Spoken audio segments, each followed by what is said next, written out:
Di antara kisah yang berhubungan dengan kesolehan orang yang patuh kepada Allah dan kenikmatan hidup dia, kisah seorang anak muda di Mekah. Dari sekian ribu kisah, mungkin buku jutaan kisah orang soleh, di antaranya kisah anak muda ini yang sempat membuat hati saya merasa menambah keimanan.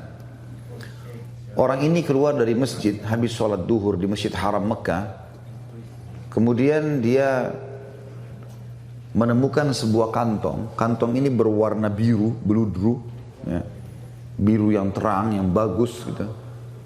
Kemudian dia buka kantong tersebut dan dia temukan di dalamnya ada permata zamrud. Termasuk permata yang mahal. Di dunia ini pun sampai sekarang di masa kita juga dikenal dengan permata yang mahal. Di dalam Islam, Bapak Ibu sekalian, kita kalau menemukan benda yang jatuh, namanya luqatah dalam bahasa Arabnya. Hukum syar'inya kita dianjurkan tidak menyentuhnya. Hukum syar'i. Bapak Ibu temukan HP, temukan duit, temukan dompet, gak usah diganggu, biarin di tempatnya. Hukum syar'inya begitu. Karena bisa saja pada saat kita ambil, mungkin orangnya datang 5 menit kemudian. Tapi kalau Bapak Ibu memang mau mengambilnya dan mau mengiklan, kalau mau mengambilnya syaratnya harus dia mengiklankan selama setahun.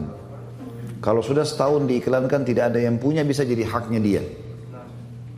Hukum begitu, hukum luqatah. Tapi anak muda ini melihat di depan Masjid Haram ada kantong terjatuh, diambil sama dia, lalu dia naik ke atas sebuah batu, dia iklankan. Dia mengatakan, wahai penduduk Mekah, dengarlah, saya menemukan kantong ini, ya, dan siapa yang merasa memilikinya silahkan datang ke saya. Lalu diangkat sama dia tinggi-tinggi. Rupanya nggak ada yang mengaku. Dia teriak yang kedua kali, dia teriak yang ketiga kali, dia teriak yang ke-10 kali. Terus saja dia teriak, wahai muslimin, penduduk Mekah, ada nggak yang kehilangan kantong? Ini saya temukan. Nggak ada yang nyaut. Akhirnya dia bilang, karena di situ juga ada banyak pedagang-pedagang, maka dia bilang, wahai penduduk Mekah, kalau seandainya ada yang merasa barang ini milik dia, kalian sudah tahu rumah saya. Kebetulan orang-orang Mekah tahu rumah dia, karena dia penduduk Mekah.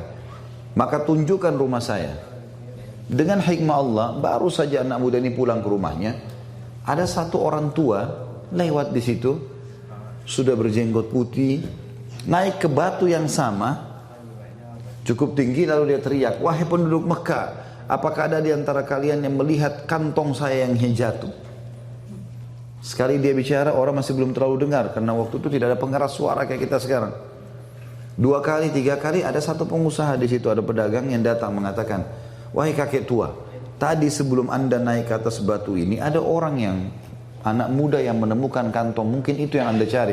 Rumahnya di sana, ditunjukin.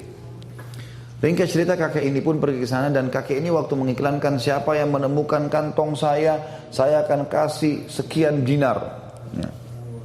Kalau tidak salah itu 50 atau sekian banyak dinar, ya. Jumlahnya cukup besar.